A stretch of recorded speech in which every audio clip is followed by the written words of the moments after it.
అరే మిత్రమా, ఇలాంటి గుండెలు జల్లుమనే క్రైమ్ వీడియోలు మీ కళ్లలో థ్రిల్లర్ సినిమాలా కనిపించాలంటే మన ఈ ఛానల్ని సబ్స్క్రైబ్ చేసి బెల్ ఐకాన్ని గట్టిగా కొట్టే. పోలీసులపై దాడి చేసిన వ్యక్తి అరెస్ట్. కత్తితో హెడ్ కానిస్టేబుల్, హోం గార్డుపై దాడి. భైంసా, వెలుగు, నిర్మల్ జిల్లా కుబీర్ పోలీస్ స్టేషన్లో హెడ్ కానిస్టేబుల్ నారాయణ, హోం గార్డుపై కత్తితో దాడి చేసిన వ్యక్తి అబ్దుల్ కలీంను పోలీసులు అరెస్టు చేసి రిమాండ్కు పంపారు. శుక్రవారం భైంసాలో ఏఎస్పీ అవినాశ్ కుమార్ మీడియా సమావేశంలో వివరాలు వెల్లడించారు. మహారాష్ట్రలోని సరిహద్దు ప్రాంతం ధర్మాబాద్కు చెందిన అబ్దుల్ కలీం 3 రోజుల క్రితం కుబీర్లోని అత్తగారి ఇంటికి వచ్చాడు. గురువారం ఇంటికి తాగి వచ్చిన కలీం భార్యతో గొడవ పడ్డాడు.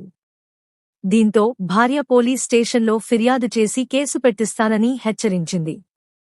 అప్పటికే మద్యం మత్తులో ఉన్న కలీం తానే పోలీస్ స్టేషన్ వెళ్లి వాళ్ల సంగతి చూస్తానంటూ వెళ్లాడు. ఎస్ఐ గదికి వెళ్లగా అక్కడే విధుల్లో ఉన్న హెడ్ కానిస్టేబుల్ నారాయణ ఎందుకు వచ్చావ్ అని ప్రశ్నించాడు. దీంతో కలీం తన వద్ద ఉన్న కత్తితో ఆయనపై దాడి చేశాడు. అడ్డుకునేందుకు యత్నించిన హోంగార్డు గిరిపై సైతం దాడి చేసి పారిపోయాడు. పోలీసులు క్షతగాత్రులను భైంసాకు తరలించి చికిత్స అందించారు.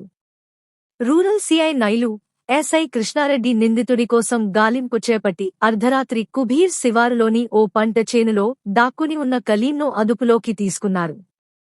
దాడికి ఉపయోగించిన కత్తిని స్వాధీనం చేసుకున్నారు. విధి నిర్వహణలో ఉన్న పోలీసులపై దాడికి పాల్పడిన నిందితుడికి కఠిన శిక్ష పడేలా చర్యలు చేపడతామని ఏఎస్పీ అవినాశ్ కుమార్ తెలిపారు. జాగ్రత్తలు మరియు సలహాలు. మద్యం మత్తులో ఉన్నప్పుడు ఎవరితోనూ గొడవకు దిగకండి. మానసిక ఒత్తిడి లేదా కోపం ఎక్కువైతే కౌన్సెలింగ్ తీసుకోండి.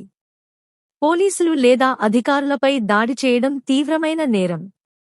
ఏ సమస్య ఉన్నా చట్టపరమైన మార్గంలో పరిష్కరించుకోండి. హింస ఎదురైతే వెంటనే 100 లేదా 109కు ఫిర్యాదు చేయండి.